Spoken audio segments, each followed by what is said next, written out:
Radha Govinda sound কাহিনী রাধা গোবিন্দ ভজরে মানস রাধা গোবিন্দ ভজরে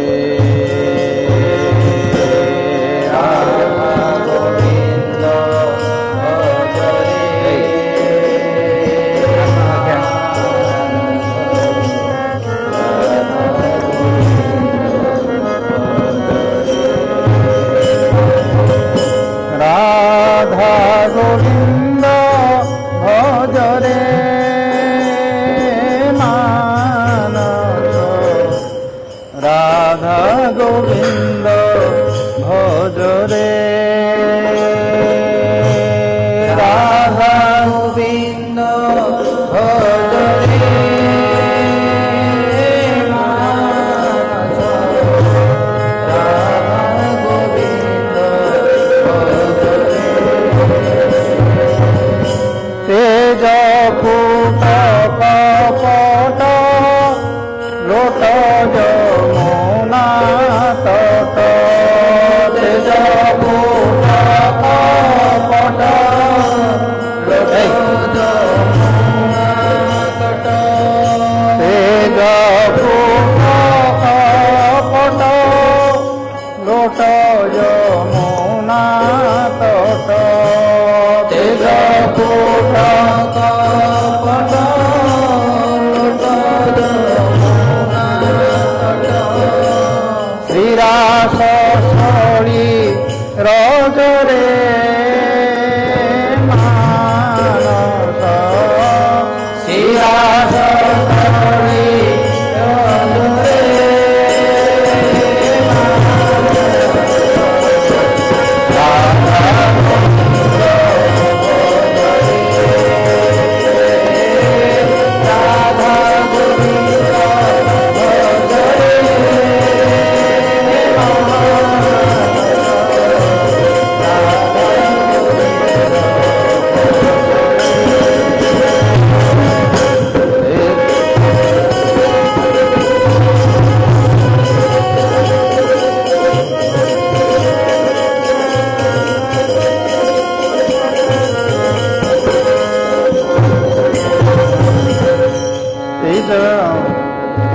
शेषरी कुंड तीर बने बसती कर शेषरी कुंड तीर जने बसती कर श्री राधा कुंड तीर बने बसती कर श्री राधा कुंड तीर जने बसती कर हर भव हृदये मानस हर भव हृदये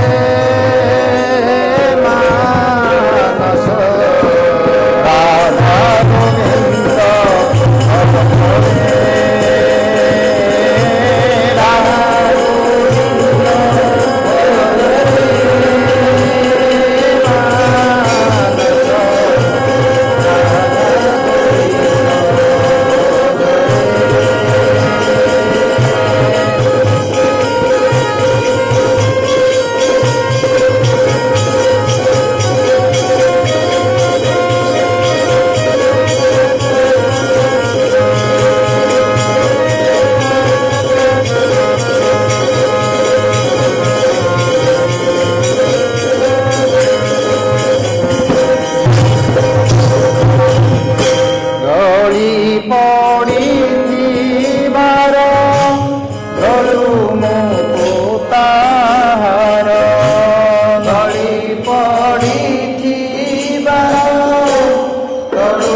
गोविंद गलु मुताहार गली पर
ধীরে দোয়ারি আকারে ধরি ধীরে দোয়ালি আকারে ধরি ধরি ধীরে দোয়ালি আকারে ধরি ধরি পঞ্চাই সুখে মজরে মানস পঞ্চাই সুখে মজরে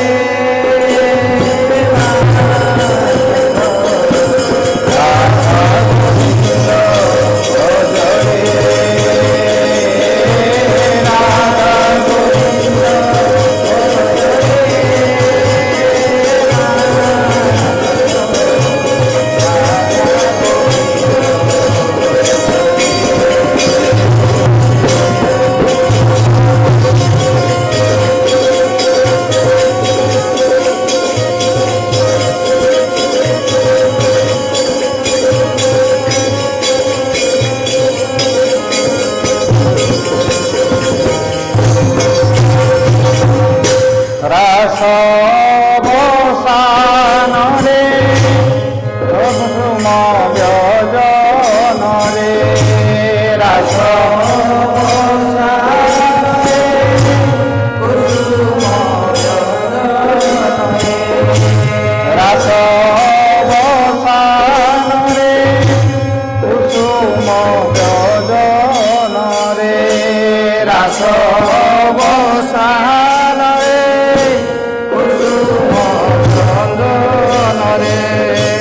রহিস শিষ মাদরে মানস রহিস হিস মাদরে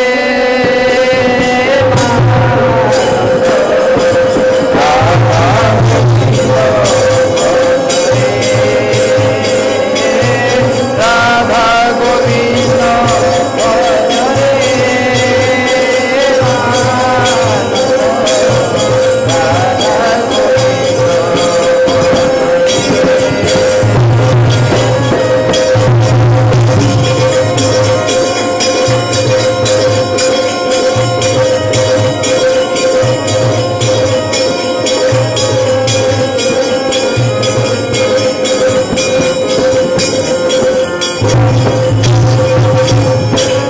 গোপাল কৃষ্ণ কথা করোনা অন্যথা গোপাল কৃষ্ণ কথা করোনা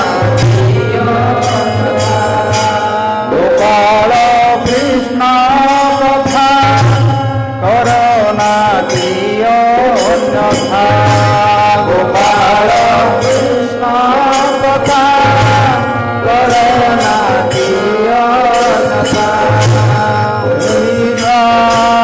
নিভূত কুঞ্জ সে জরে মানস নিভূত কুঞ্জ সে জরে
রাধা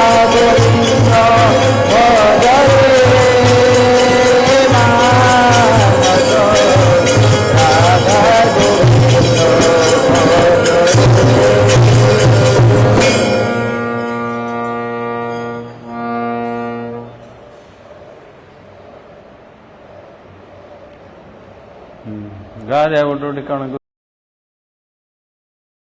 झूलाओ गो किशोरी का नाम झूलाओ गो किशोरी का नाम किशोरी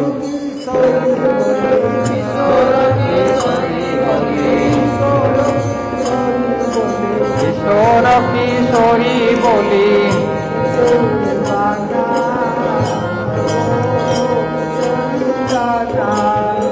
झूलाओ गो किशोरी का नाम झूलाओ गो किशोरी का नाम किशोर किशोरी बोली कुंजे उड़े बाना किशोर किशोरी बोली कुंजे उड़े बाना झूलाओ गो किशोरी का नाम झूलाओ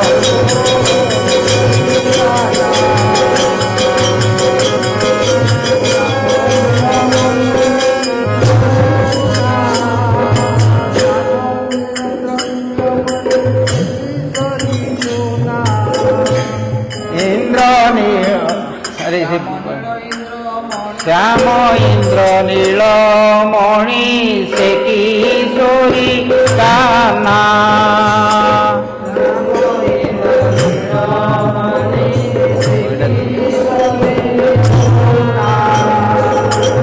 श्याम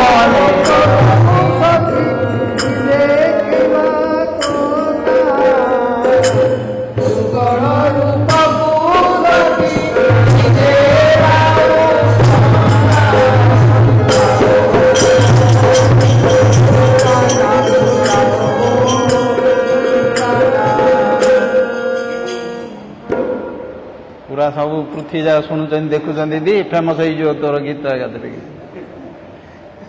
श्याम इंद्र नीलमणि से किशोरी कान्हा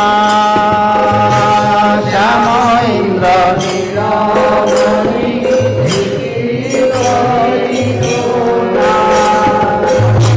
जुगल रूपकु सखी देवा तुलना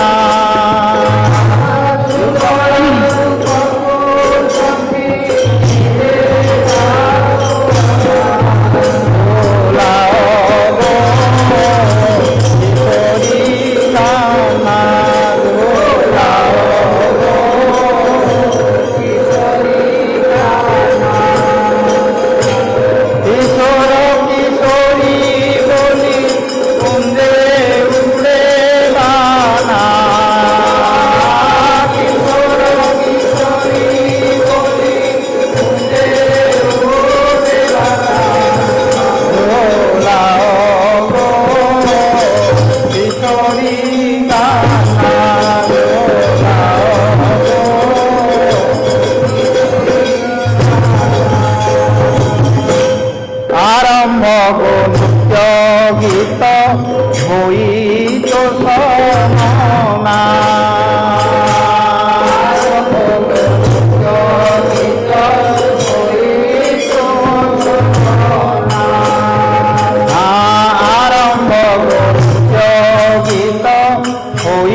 केड़े सुंदर युगल प्रतिमा केड़े सुंदर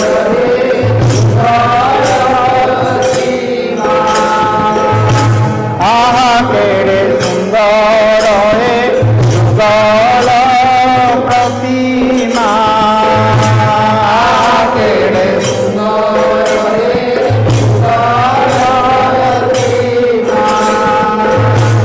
एते दिने पूरी लागो आमोरी कामना एते दिने पूरी लागो आमोरी कामना लागो कोरी कामना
रामहरी गाँव है।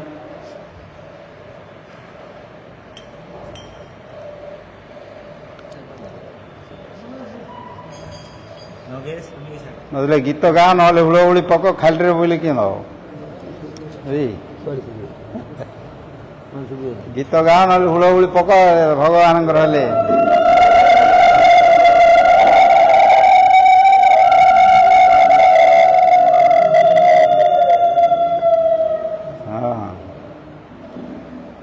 झुलंदी संगे राई संगे श्याम सुंदर झुलंदी संगे राई संगे श्याम सुंदर रागरे अनुरागे करंती बंजी सुंदर रागरे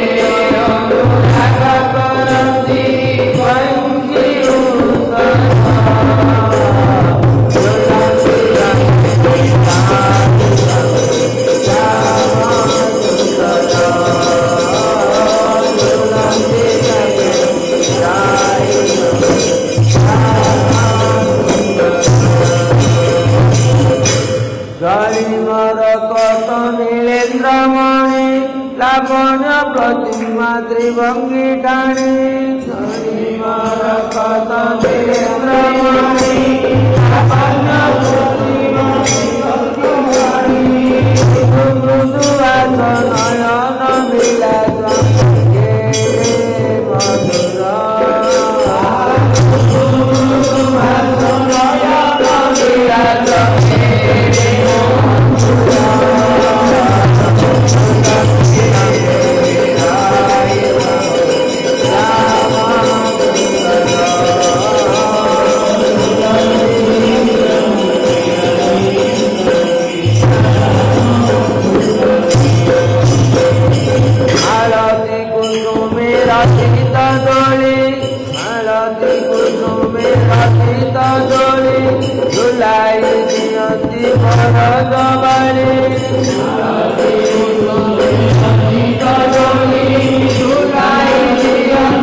ପଦ ଉଟ ଧାରି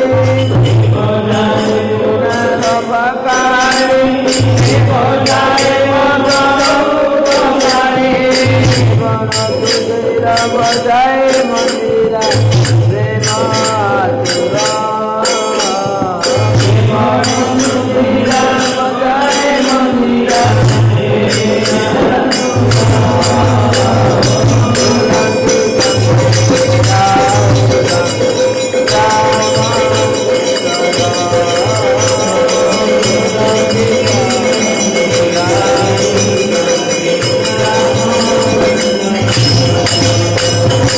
ଜପ ତପ ଜପ ଜପ ବରସା ଶୀତଳ ପବନ ଚକ ବାଜିସା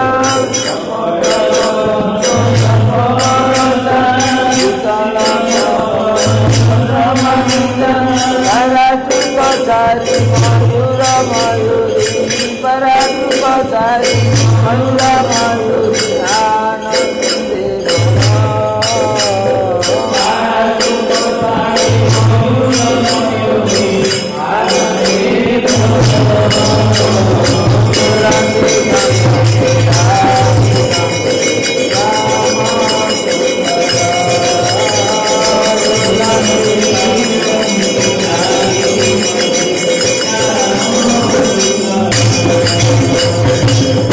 ଆନନ୍ଦେ সদনে দেখি স্মৃতি ওই আমারি মানে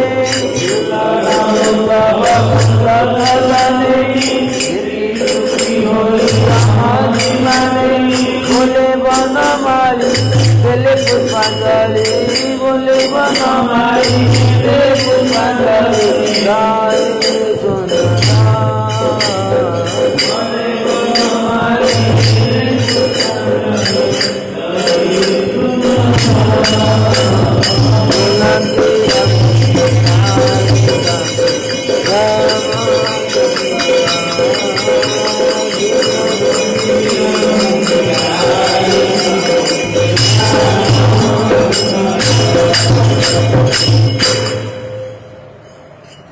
अरे जान दियाड़े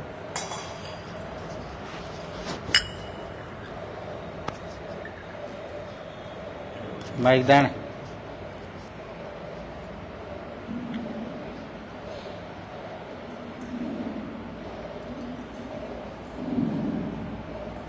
भगवान 5000 वर्ष पूर्वे गोलोकरू दूर रखुण कौन शुभुनी माइक लगी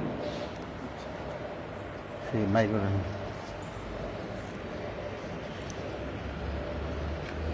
ये संसार भितरे गोटे भगवान निजे कहले परित्राणाय साधुनां विनाशाय च दुष्कृतां धर्म संस्थापनार्थाय संभवामि जुगे जुगे। भगवान जगत को तैयारी करछन्ती एवं धर्म को संस्थापना करिया पई भक्त मान को आनंद देवा पई भक्त मान को रक्षा करिया पई समय समय एठी आसन्ती केतेबेले को रूप रे केमदी आसन्ती से विषय रे सठिक भाव रे वर्णना करि परियोनी केही हेले भागवत रे कहिले तार कोनोसी सीमा नहीं अंत नहीं के हेले कहि परिये किंतु भक्त मानक आनंद पाई ये संसार उद्धार हेबा पाई भगवान ए प्रकार विचित्र मधुर लीला करछन। आमे भगवान कर जो उत्सव महोत्सव करुजे रथ यात्रा हो झोलन यात्रा हो जन्माष्टमी हो बा जो सब यात्रा करुजे समस्ते एइटी भगवान कर आमर मनरे चिंता करुचे तांकर इंद्रिय मान हाथ द्वारा तांकर सेवा करुचे तांकर कीर्तन करुचे पाटरे तांकर कीर्तन करुचे तार प्रभाव रे आमर पूर्व पूर्व जन्मर जेते रही सब कर्म वासना पाप पुण्य सब रही से गुड़िक धीरे धीरे नष्ट हो धोई हो एवं भगवान को पाद पद्म रे आमर श्रद्धा जात हो विश्वास दृढ़ हो एवं भगवान नाम प्रति तांकर धाम प्रति तांकर विग्रह प्रति तांक प्रति विश्वास बढ़ियो। साधारणतः समस्तंकर यही संसार भितर जन्म हेले देहटा को मु मोर बोली अभिमान करती, देहटा को सुख देवाई समस्त किछि काम करती, घर हो संपत्ति हो जहाँ किछि करती, किंतु शरीर भितर जे आत्मा अच्छी ता विषय कहीं किछि करती। आत्मा केंदी उद्धार हम ये संसार बंधन रू से विषय कहीं जानती। अधिकांश लोक तो निशा पिशा खाई मद पानी इत्यादि खाई से जीवन को नष्ट करती। जीवन मूल्य कौन बुझीपारती। मनुष्य जीवन रे भगवान को आम जो सेवा करचे तांकर पार्टी उच्चारण करचे, तांकर गीत तांकर नाम तांकर रूप गुण वर्णना करचे बा हाथ द्वारा तांकर सेवा करचे।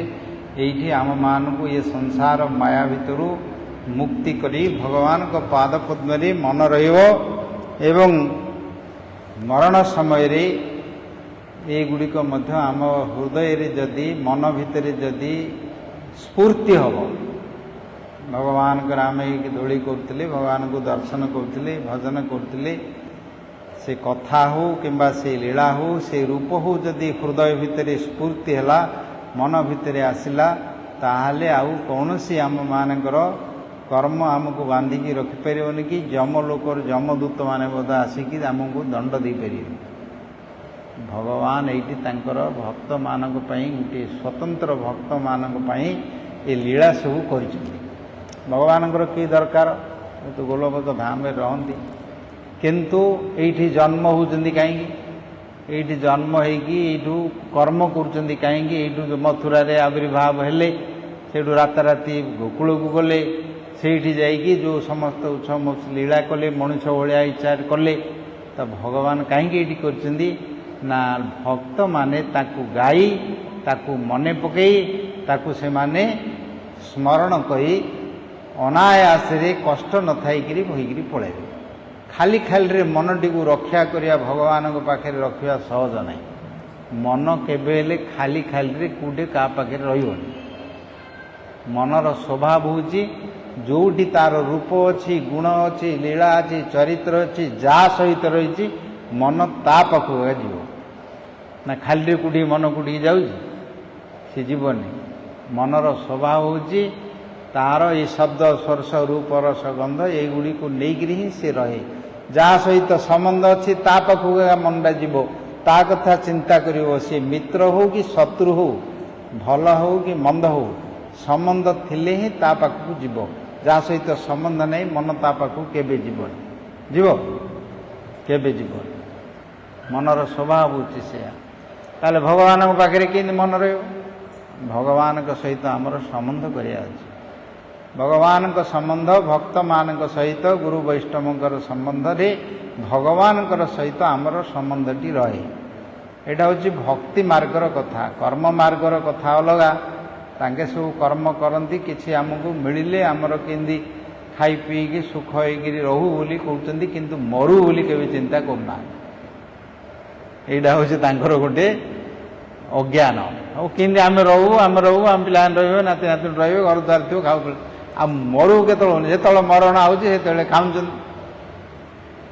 मरण तो अच्छी जन्म सहित सी तो आसो तार रही सांगे सी तापाई आम भावना करिया दरकार मरण आसले केंदी आम उद्धार होगी जीवा भगवत धाम को जीवा जो आम आसीचे जो आमर जन्म ये आमर जन्म नहीं। आत्मार जन्म हूँ भगवान परमात्मा ठारू देहटा बापा माँ के संबंध इत्यादि आसे किंतु आत्मा आसे आत्मा भगवान सी अंश से आसे से आमर रहिबा स्थान से आमर सेवा करने स्थान से रहा पड़ो।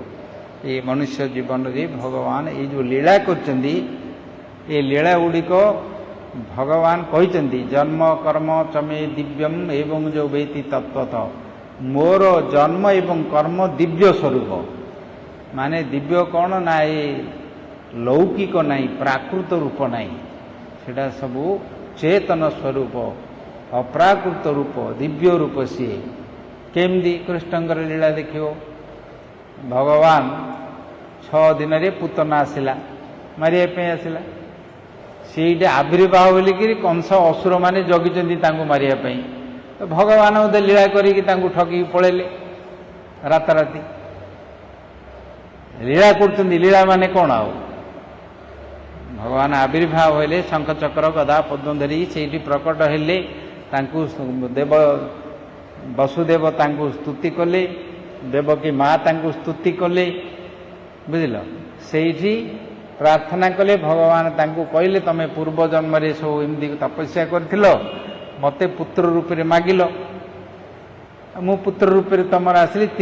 ତିନି ଜନ୍ମ ହେଇଗଲାଣି, ତିନିଟା ପୁତ୍ର ବାମନ ରୂପରେ ହେଇଥିଲି, ମୁଁ ସେଇଠୁ ଯଜ୍ଞ ରୂପରେ ହେଇଥିଲି, ହେଲିନି, ଏବେ ମଧ୍ୟ ମୁଁ ଆସିଲି। ଏବେ ଧର୍ମ ପ୍ରତିଷ୍ଠା କରିକି ଅସୁରମାନଙ୍କୁ ମାରିକି ମୁଁ ଆଉ ଥରେ ଭକ୍ତମାନଙ୍କୁ ଲୀଳା କରିକି ଯିବି କହିଲେ। କହିସାରିବା ପରେ କହିଲେ, ମୁଁ ଗୋଟେ ପିଲା ହେଇଯାଉଛି, ଏବେ ଶିଶୁ ହେଇଯିବି, ତମେ ମୋତେ ନେଇକି ନନ୍ଦ ମହାରାଜଙ୍କର ଯଶୋଦାଙ୍କ କୋଳରେ ଦୁର୍ଗା ଦେବୀ ଜନ୍ମ ହୋଇଛନ୍ତି ଯୋଗ ମାୟା, ତାଙ୍କୁ ନେଇ ଆସିବ, ମୋତେ ସେଇଠି ରଖିଦେବ, ମୁଁ ସେଇଠି ଲୀଳା କରିବି, ଅସୁରମାନଙ୍କୁ ମାରିବି ଏବଂ କରିବି। ବସୁଦେବ ଦେବକୀ ତ ପୂର୍ବେ ଭାବିଥିଲେ ଆମର ବଡ଼ ଦୁର୍ଭାଗ୍ୟ, ଆମେମାନେ ସବୁ ପାପୀ, ସେଥିପାଇଁ ଆମକୁ ଜେଲରେ ବନ୍ଦୀ କଲା, 6 ପୁଅକୁ ମାରିଲା, ସବୁ କଲା, କଷ୍ଟ ବୋଲି ସବୁ ଭାବୁଥିଲେ ନା। ପୂର୍ବଜନ୍ମରେ ତ ପାଶୁରି ଯାଇଛନ୍ତି, ପୂର୍ବଜନ୍ମରେ କିଏ କ'ଣ ଥିଲା କିଏ ଜାଣିନାହାନ୍ତି, ତାଙ୍କର ତ ପାଶୁରି ଯାଇଥିଲେ। ଭଗବାନ ଏବେ ତାଙ୍କୁ କହିଲେ, ଜାଣିଲେ, ସିଏ ପୂର୍ବଜନ୍ମର କଥା ସବୁ ବୁଝିଲେ, ତାପରେ ଆନନ୍ଦ ହେଲେ। ଭଗବାନ ଦେଖୁ ଦେଖୁ ଗୋଟେ ଛୋଟ ପିଲାଟେ ହେଇଗଲେ, ଜନ୍ମ ହେଲା ଭଳିଆ ଶିଶୁ ଭଳିଆ ହେଇଗଲେ, ଶିଶୁ ହେଇଗଲେ। ଏବେ ଆଗ ତ ଦେଖିଲା ବେଳକୁ ସୂର୍ଯ୍ୟଙ୍କ ଭଳିଆ ତେଜ ଦେଖାଯାଉଥିଲା, ଆଖିରୁ ଅନେଇ ପାରୁନଥିଲେ, ଶଙ୍ଖ ଚକ୍ର ଗଦା ପଦ୍ମ ବନମାଳ କିରୀଟ କୌସ୍ତୁଭ ମଣି ତାଙ୍କର ସମସ୍ତ ବ୍ରହ୍ମ ତେଜରେ ଥିଲେ। ଏବେ ସେ ଯାଉ କୁଆଡ଼େ ପଳେଇଲା, ଆଉ ଥରେ ସେଇ ପଡ଼ ଭିତରେ ଗୋଟେ ଛୋଟଟେ ପିଲାଟେ ଜନ୍ମ ହେଲା ବେଳେ ହେଇଗଲେ। ଜନ୍ମ ହେଲା ବେଳେ ହେଇଲୁ, କ'ଣ ହବ ସେଇଠି? କ'ଣ ହବ ସେଇଠି? ଜନ୍ମ ହେଲା ବେଳେ ଗୋଟେ ଶିଶୁଟେ ହେଇଗଲେ କ'ଣ ହବ?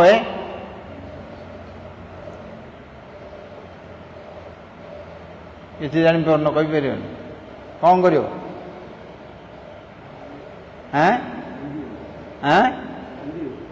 କାନ୍ଦିବ। କିଏ କାନ୍ଦିବ?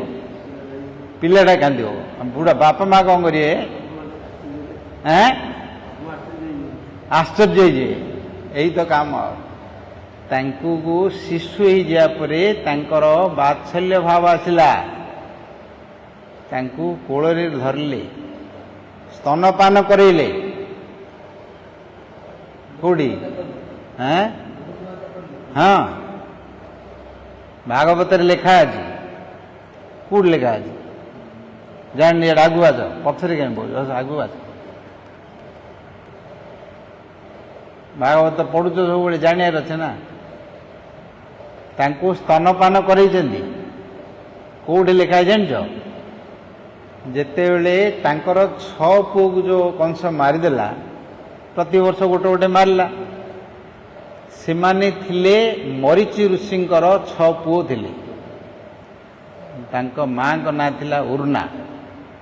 ଉର୍ଣ୍ଣା ଓ ମରିଚିଙ୍କଠୁ ଏଇ 6 ପୁଅ ଜନ୍ମ ହୋଇଥିଲେ। ବ୍ରହ୍ମାଙ୍କ ପ୍ରତି ଆଙ୍କେ ଗୋଟେ ଉପହାସ କଲେ। ଏ 6 ପୁଅ ଯାକ ତାଙ୍କ ନାତି ହେବେ, ମରିଚିଙ୍କର ପୁତ୍ର। ବ୍ରହ୍ମାଙ୍କୁ ଆଙ୍କେ ସମସ୍ତେ ତାଙ୍କ ପ୍ରତି ଉପହାସ ଅପରାଧ କଲେ। କରିବା ଯୋଗୁଁ ଆଙ୍କୁ 3 ଜନ୍ମ ଗର୍ଭ କଷ୍ଟ ପାଇବ ବୋଲିକି ତାଙ୍କୁ ଅଭିଶାପ ଦେଲେ। ପ୍ରଥମରେ ଜନ୍ମ ହେଲେ ହିରଣ୍ୟର ପୁତ୍ର ହେଇଥିଲେ। ହିରଣ୍ୟାକ୍ଷଙ୍କଠୁ ପ୍ରଥମରେ ଜନ୍ମ ହେଲେ, ତାଙ୍କୁ ଇନ୍ଦ୍ର ମାରି ଦେଇଥିଲେ। ତାପରେ ଏବେ ବସୁଦେବ ଦେବକୀଙ୍କଠୁ ଜନ୍ମ ହେଲେ, ତାପରେ ବଳିଙ୍କଠୁ ଜନ୍ମ ହେଲେ। ହେଲେ ଏବେ ତ ମାରିଦେଇଛି କଂସ। ଯେତେବେଳେ ତାଙ୍କୁ ମାରିଦେବା ପରେ ସେମାନେ ଆଉ ଥରେ ବଳିର ପୁଅ ହେଇକି ଜନ୍ମ ହେଇଥିଲେ। ଦ୍ୱାରିକାରେ ଯେତେବେଳେ ଥିଲେ, ଏ କଥା ତ କିଏ ଜାଣୁନାହାନ୍ତି। ସେ ପିଲାର କ'ଣ ହେଇଛି ତା ପୂର୍ବ କଥା କିଏ ଜାଣୁଛି କି? ଏଇଠି ମରିଗଲା, ଏଇଠି ହେଲାନି ବୋଲିକିରି ସବୁ ଏଇଠିକା ଲୌକିକ କଥା ହେଉଛନ୍ତି। कृष्णଙ୍କର प्रथम पुत्र जन्म है रुक्मिणीଙ୍କର प्रद्युम्न। प्रद्युम्न किए से किए कामदेव पूर्वे कामदेव को भस्म कर महादेव तांकर तृतीय लोचनकारी से आउ गोटे स्टोरी अच्छी तांके एबे जेतेबेले रति तांकर पत्नी कांदिले प्रद्युम्नଙ୍କର ପାଇଁ कामदेवଙ୍କ ପାଇଁ से गोटे असुर थिला तारकासुर से तारकासुर को पाई बोलिकी ये सब लीला आउ गोटे लीला अच्छी सेटा देवता मानकर चरित्र देवलोकर कथा से रति देवी तांकर पत्नी जेतेबेले कांदिले तांकू कहले जे तांकू को एबे आउ शरीरटा मिलियोनी तांकर शक्तिटा रहिबो एनर्जी रहिबो किंतु शरीरटा मिलियोनी एबे काहेकि ना कामदेव को धारण करिया पे कार शक्ति नहीं कामदेव किए तो काम सब जाक बस होती पशु पक्षी ठू आरंभ कर मनीष ठू आरंभ कर समस्ते काम अधीन होती काम जन्म होती धारण कर किए से कहले श्रीकृष्ण जन्म हे द्वापर जुगरे सेतेबेले तांकर पुत्र होगी जन्म हे तमें से पर्यंत अपेक्षा कर बोले सेते पर्यंत अपेक्षा कले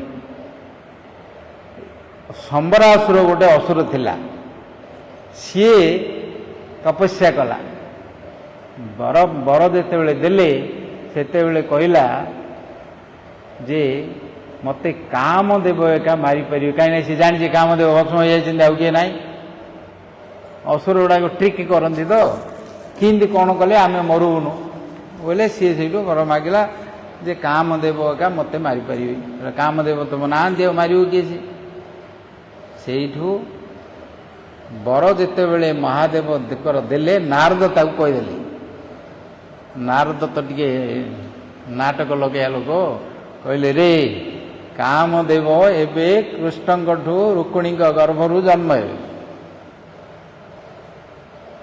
जन्म तू तो आंकर द्वारा मरु तोर बर मागिचु बोली कहू सी कौन कला द्वारिकार गोटे छद्म रूप से आसिकी सी रहा तांकर सेवा करने असुर जागत रूप परिवर्तन कर जानती तांको भितर आईकरी सेविका होकर छिंदी रहीगला रहीकि जगिला रुक्मिणीଙ୍କର ଯେତେବେଳେ प्रद्युम्न जन्म है से जन्म होगा पर 2-4 दिन 5 दिन पर भितर से धरिकी पलैला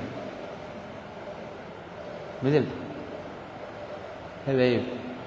नेबा परे सीटू भगवान तो सब जानुंट लीला कर सब बुझल सी सीटू बाटर नौ नारद ताको भेटले धरी उड़ी उड़ी पलाऊँ कहले किरे तू कौन है गोटे बालक कौन पिलाटी धरिकी ना ये पा जन्म होती ये प्रद्युम्न नाम धरिकी जन्म होती कामदेव मत मार बड़ हेले मुझे नौची मारदी तत्ते एड़े बड़ वीर तू इंद्र को जय करूँ तोर एत महात्मा अच्छी सब अच्छी गोटे छोट पिलाटा को इन मारुचु कि मारू तू नहीं करू ते वीर पुणी तोर पराभव हो कहलू कहला हो बोले कहला फोपाड़देला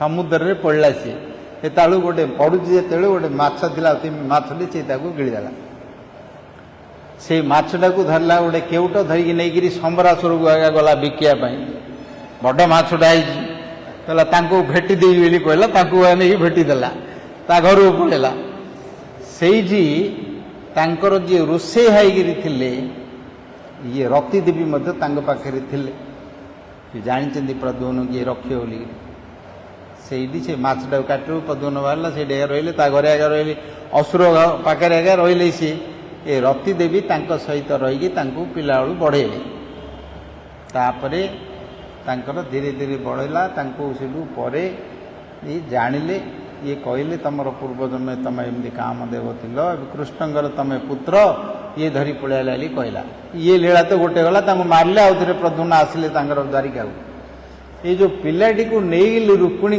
पाखु गला कुआड़े से पिलाटा द्वारिका रुक्मिणी कुआड़े पलैला गोटे बलराम अच्छा कृष्ण अच्छा गोटे सुदर्शन चक्र रक्षा कर गला किए गोटे ତାକୁ ନେଲା କୁଆଡ଼େ ଖୋଜିଲେ ଚାରିଆଡ଼େ, କେଉଁଠି ହେଲେ କିଛି ମିଳିଲାନି। କୃଷ୍ଣ ମଧ୍ୟ ଖୋଜୁଛନ୍ତି, ଜାଣି ନ ଜାଣିଲା ଭଳିଆ ତାଙ୍କେ ମଧ୍ୟ ରହିଛନ୍ତି, ଲୀଳା କରୁଛନ୍ତି ସିଏ, ସବୁ ଖୋଜିଲେ କିନ୍ତୁ କ'ଣ ହେଲା ତାଙ୍କେ ଆଉ କିଛି କାରଣ ପାଇପାରିଲେନି। କୁଆଡ଼େ ଗଲା, କିଏ ନେଲା, କ'ଣ କଲା, କିଛି ପାଇପାରିଲେନି। ଶେଷରେ ଗୋଟେ ବଦନାମଟେ ଆସିଲା ଦେବକୀଙ୍କ ପାଖକୁ। କ'ଣ ନା ଇଏ ଆର ଏ ଦୁର୍ଭାଗା, ଇଏ ଜନ୍ମ ହେଲେ ଆର ପିଲା ଯୋଗୁଁ କଂସ ମାରିଥିଲା, ଇଏ ଜନ୍ମ ହେଇଛି, ଇଏ ପିଲାକୁ ଦେଖିବାର ଆଗ ସେ ପିଲାକୁ ଆଡ଼େ ଉଭୟ ହେଲା। ପିଲାମାନେ ମାଇକିନାଙ୍କ ଭିତରେ କଥା ନାହିଁ, ଇଏ ଗୋଟେ ତାଙ୍କ ପ୍ରତି ଗୋଟେ ନିନ୍ଦାଟେ ଆଇଲା। ଏବେ କହିଲେ ପିଲା କ'ଣ ମରୁଛି ମରୁଡ଼ି ନା କ'ଣ ବୋଲି ଗୋଟେ କହୁନାହାନ୍ତି, ସେ ଯାହାକୁ ଦେଖିବ ତାର ଏମିତି ହବ, ସେଥିପାଇଁ ଏମିତି ହେଇଲା ବୋଲି ତାଙ୍କ ନାଁରେ ଗୋଟେ ଏମିତି ଗୋଟେ ଅପମାନ ହେଲା ତାଙ୍କୁ। ତାଙ୍କର ତ 6ଟା ପୁତ୍ରକୁ ପୂର୍ବ ମାରିଦେଇଛି, ଏବେ ଆଉ ଥରେ ଏଇଟା ଏମିତି ହେଲା। ସିଏ ମନରେ ବଡ଼ ଦୁଃଖ କଲେ। ଦୁଃଖ କରି ଦିନେ କୃଷ୍ଣ ଆସିଛନ୍ତି ଦର୍ଶନ କରିବାକୁ ତାଙ୍କ ପାଖକୁ। ସେ ତ ଜାଣିଛନ୍ତି ଗୁରୁଙ୍କର ପୁତ୍ର ମରିଯାଇଥିଲା, ଆଙ୍କୁ ବଞ୍ଚେଇକି ଆଣିକି ଦେଇଛନ୍ତି, ଭଗବାନ ବୋଲି ଜାଣିଛନ୍ତି। ଦିନେ ଆସିଥିଲେ, ତାଙ୍କୁ ଦଣ୍ଡବତ କଲେ, ବାପା ମାଆଙ୍କୁ ଦଣ୍ଡବତ କଲେ, ସବୁଦିନ ଆଉଥାନ୍ତି, ସକାଳେ ଆସିକି ତାଙ୍କୁ ନମସ୍କାର କରୁଥାନ୍ତି, ପାଦ ଛୁଉଁଥାନ୍ତି, ଛୁଇଁଲି କଲେ। ସେତେବେଳେ ଦେବକୀ ପ୍ରଶ୍ନ ହେଇକିରି କହିଲେ, କୃଷ୍ଣଙ୍କୁ କହିଲେ, ତମେ ତ ଅବତାର ହେଇକି ଆସିଛ, ଧର୍ମ ପାଳନ କରିଛ, ପୁତ୍ର ରୂପରେ ଆମର ଆସିଛ, ଗୁରୁପୁତ୍ର ମରିଯାଇଥିଲା ତାଙ୍କୁ ଆଣିକିରି ଦେଲ, ମୋ ମନରେ ବଡ଼ ଦୁଃଖ ଅଛି, ତମେ ଜନ୍ମ ହବ ବୋଲିକିରି ମୋର 6 ପୁଅକୁ ଏ କଂସ ମାରିଦେଇଛି। ସେ 6 ପୁଅକୁ ମୋର ଦେଖିବା ପାଇଁ ଉତ୍କଣ୍ଠା ହେଉଛି, ମୋତେ ସେ 6 ପୁଅକୁ ଆଣିଦିଅ।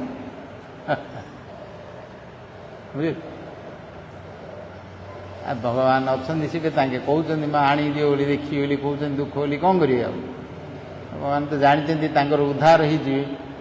ସେତେବେଳେ ବଳିପୁରକୁ ଗଲେ, ସୁତଳପୁରରେ ବଳି ଅଛନ୍ତି, ବଳିଙ୍କୁ ଯାଇକି କହିଲେ, ତାଙ୍କର ଜନ୍ମ ହେଇଛନ୍ତି ଅଛନ୍ତି, ତାଙ୍କୁ କହିଲେ ଏମାନେ ସବୁ ମରିଚି ଋଷିଙ୍କର ପୁତ୍ର ଥିଲେ, ଅଭିଶାପ ପାଇକି ଆସିଛନ୍ତି, ଏବେ ଉଦ୍ଧାର ହେଇଯିବେ, ତାଙ୍କେ 3 ଜନ୍ମ ହେଇଗଲା। ଆଉ ମୁଁ ମାଆଙ୍କର ମୋତେ କହୁଛନ୍ତି ତାଙ୍କୁ ଦେଖିବା ପାଇଁ, ଗଲେ ତାଙ୍କୁ ଦର୍ଶନ କଲେ ତାଙ୍କୁ ଉଦ୍ଧାର ହେଇକି ପଳେଇବେ ତମେ ଦେହରୁ। ବଳି ସେଠୁ ଜାଣିଲେ ସେମାନେ ପୂର୍ବ ଜନ୍ମରେ ସବୁ ଋଷିଙ୍କର ପୁତ୍ର ମୋର ଘରେ ଜନ୍ମ ହେଇଛନ୍ତି, ତାଙ୍କୁ ଉଦ୍ଧାର ହେଇଯିବେ ବୋଲି କହିଲୁ। ସେ 6 ପୁଅକୁ ଆଣିକି ଦେଲେ। 6 ପୁଅକୁ ଦେଲେ, କିନ୍ତୁ ଭଗବାନ ତାଙ୍କୁ ଯେଉଁ ଆଣିଲେ ଜନ୍ମ ହେଲା ବେଳେ ଆଜ୍ଞା ଶିଶୁ କରି ଆଣିକି ଦେଲେ, ବଡ଼ ବଡ଼ କରିକି ଆଣିନାହାନ୍ତି। ଯେମିତି ଜନ୍ମ କଲା ବେଳେ ସେମିତି କରିଥିଲେ, ସେମିତି ଆଣିକି ଦେଲେ। 6 ପୁଅ ତାଙ୍କର ପଳେଇଲା, ହେ 6 ପୁଅ ମରିଯାଇଥିଲା ଆଣିକିରି ଦେଲେ ବୋଲି ସାରା ଦ୍ୱାରକାବାସୀ ଏକଦମ ଉତୁଳିଗଲା। ସମସ୍ତେ ଆଇଲେ, ଦେଖିବା ପାଇଁ ଆଇଲେ।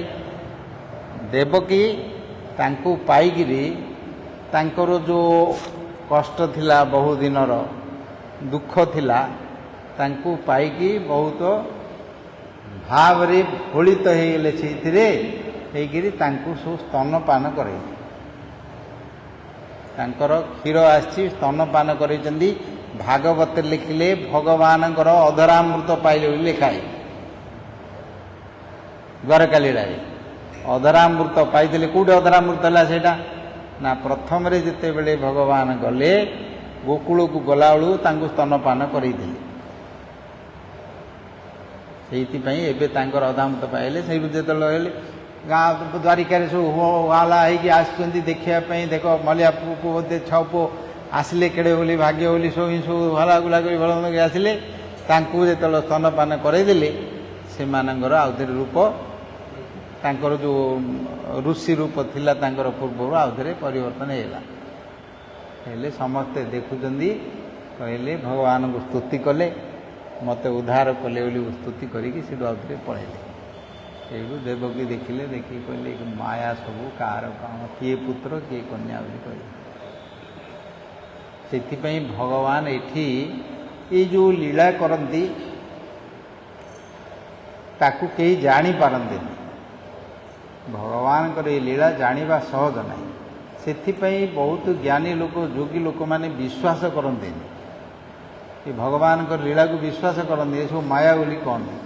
କିନ୍ତୁ ଭଗବାନ କୃପା କରିକିରି ଏଗୁଡ଼ା କରିଛନ୍ତି ଭକ୍ତମାନଙ୍କୁ। ଭକ୍ତମାନେ ତାକୁ ଶୁଣିପାରିବେ, ତାଙ୍କୁ ଗାଇପାରିବେ, କୀର୍ତ୍ତନ କରିପାରିବେ, ସ୍ମରଣ କରିପାରିବେ ଏବଂ ଆନନ୍ଦରେ ସୁଖରେ ଏ ସଂସାରରୁ ଉଦ୍ଧାର ହେଇକିରି ଯିବେ। କୁଡ଼େ ନ ଖାଇ ନ ପିଇକିରି ବଣ ଜଙ୍ଗଲରେ ଯାଇକି ରହିକିରି କୁଡ଼େ ଛାଡ଼ିକିରି ଯାଇକି ଉଦ୍ଧାର ହେବେ। କିନ୍ତୁ ତାଙ୍କର ଏଇ ଗୀତ ଗାଇ, ତାଙ୍କର ଭଜନ କରି, ତାଙ୍କର କଥା ହେଇ ସେମାନେ ତାଙ୍କର ଉପଗୁଣ ଲୀଳା କରିକି ଉଦ୍ଧାର ହେଇକିରି ପଳେଇବେ। ସେଥିପାଇଁ ଜଗନ୍ନାଥ ମଧ୍ୟ ଯେତେବେଳେ ସ୍କନ୍ଦ ପୁରାଣରେ ବର୍ଣ୍ଣନା ହେଲା, କହିଲେ କଳିଯୁଗର ଲୋକ କେମିତି ଉଦ୍ଧାର ହେବେ, ସେତେବେଳେ ସେ କହିଲେ ଯେ ମୁଁ ଏଠି ଦାରୁ ରୂପରେ ପ୍ରକଟ ହେବି ଏବଂ ମନୁଷ୍ୟ ଲୀଳା କରିବି। ମନୁଷ୍ୟ ଲୀଳା ମାନେ ମନୁଷ୍ୟମାନଙ୍କର ଯେମିତି ଖାଇବା, ଏସବୁ ସ୍ନାନ ଇତ୍ୟାଦି କରୁଛନ୍ତି ବିଗ୍ରହ ରୂପରେ, ଆମେ ତାଙ୍କୁ ସ୍ନାନ କରାଉଛେ, ବସ୍ତ୍ର ପିନ୍ଧଉଛେ, ଖାଇବାକୁ ଦେଉଛେ, ଆରତି କରୁଛେ, ଏସବୁ ଯେଉଁ କରୁଛେ ସେମିତି କରାଉଛନ୍ତି। ଏବଂ ଭଗବାନ ମଧ୍ୟ ଜ୍ୱର ହେଲା ବୋଲି 10 ଦିନ ରହୁଛନ୍ତି, ଔଷଧପତ୍ର ଖାଉଛନ୍ତି। ଖାଇକି ତାଙ୍କୁ କହିଲେ ମୋର ସବୁବେଳେ ଭୋଗ ଲାଗିବ ଏବଂ ପ୍ରସାଦ ସମସ୍ତେ ପାଇବେ, କିନ୍ତୁ ଏଠି କାଷ୍ଠ ରୂପରେ, ଦାରୁ ରୂପରେ ମୁଁ ପ୍ରକଟ ହେବି। ଆଉ କ'ଣ ଅନ୍ୟ ରୂପରେ ହେଇଥିଲେ ତ କୁଆଡ଼େ ପଳାନ୍ତେ ହେରି, ରହନ୍ତି କି ସେଠି? ଏଠି କୁଡ଼େ ଭଗବାନ ଭକ୍ତଙ୍କ ଇଚ୍ଛାରେ କାଠ ରୂପରେ ରହୁଛନ୍ତି, କୁଡ଼େ ପଥର ରୂପରେ ବି ରହିଛନ୍ତି, କେଉଁଠି ମଧ୍ୟ କେଉଁ ରୂପରେ ରହିଛନ୍ତି, ହୃଦୟ ଭିତରେ, ମନ ଭିତରେ ରହୁଛନ୍ତି। ସେମିତି ଭକ୍ତମାନେ ତାଙ୍କ ପ୍ରତି ବିଶ୍ୱାସ କରି ଯେଉଁ ଭାବରେ ତାଙ୍କୁ କରନ୍ତି, ସେଇଥିରେ ଭଗବାନ ମଧ୍ୟ ତାଙ୍କ ପ୍ରତି ସେ ପ୍ରକାର ସ୍ନେହ ଭାବରେ ଉଦ୍ଧାର କରି ଦିଅନ୍ତି। ଏଇଠି ମଧ୍ୟ ବୃନ୍ଦାବନରେ ଏଇ ଶରତ ଋତୁରେ ଯେତେବେଳେ ଆସିଲା, ଶାରଦୀୟ ପୂର୍ଣ୍ଣିମା, ଏଇ ଶ୍ରାବଣ ମାସରେ ସବୁବେଳେ କରୁଥାନ୍ତି, କୁଞ୍ଜ ଭିତରେ ଦୋଳି ଲୀଳା କରୁଥାନ୍ତି, ନୃତ୍ୟ କରୁଥାନ୍ତି, ଗୀତ ଗାଉଥାନ୍ତି, ସବୁ ଭଗବାନଙ୍କ ସହିତ ବଂଶୀ ବାଦନ କରି ସେମାନେ ସବୁ କରୁଥାନ୍ତି। ଭକ୍ତମାନେ ମଧ୍ୟ ତାଙ୍କର ଝୁଲଣ ଲୀଳା କରୁଛନ୍ତି, କି ନହେଲେ ଜନ୍ମାଷ୍ଟମୀ, କି ନହେଲେ ବଳରାମଙ୍କର ଜନ୍ମ, ଏଇଗୁଡ଼ିକ ସମସ୍ତ ଭଗବାନଙ୍କର ଉପାସନା କରିକି ସେଇଥିରେ କଷ୍ଟ ହେବନି, କିଛି ଦୁଃଖ ହେବନି, କିନ୍ତୁ ସଂସାରରୁ ମୁକ୍ତି ପାଇକରି ପଳେଇବ। କିନ୍ତୁ ବିଶ୍ୱାସ ଶ୍ରଦ୍ଧାର ସହିତ କରିବାର ଅଛି। ଶ୍ରଦ୍ଧାର ସହିତ କଲେ ତାହେଲେ ତାର ଶୀଘ୍ର ତାର ଫଳ ମିଳିବେ। ହେଲା, ନିଜ କର। बोल श्री झुलन यात्रा महोत्सव की जय। भगवानଙ୍କର ଝୁଲଣ ଲୀଳା की जय। ଗାଅ, ଶିଖୁନ ଏ ଯାକ ଗାଇବ, ଗୀତ ଗାଇକିରି କରିବ। ଖାଲି ମୋବାଇଲରେ ଦେଖୁଥିବ କି ଗୀତ ଗାଇବାର ଖାଲି, ହଁ, ଆଉ କିଛି ଆଉ ଶିଖିବନି, କିଛି କରିବନି, ଜାଣିବନି, ତମେ ଆଉ କରିବନି କିଛି ନାହିଁ, ଖାଲି ମୋବାଇଲରେ ଦେଖୁଥିବ ଖାଲି ଲୋକମାନଙ୍କୁ। ନିର୍ଗାରେ ତୁ ତ ପ୍ରହ୍ଲାଦ ନାଟକ ଶିଖିଛୁ ଗା, ନେ ଆମର ଆଉ ବଳ ନାହିଁ, ଯାଉ ତଣ୍ଟି ଫଣ୍ଟି ଶୁଖିଗଲାଣି।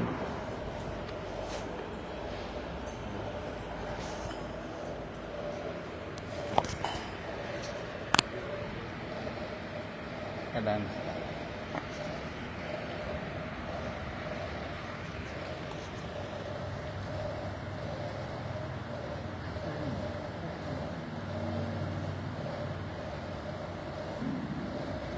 झूला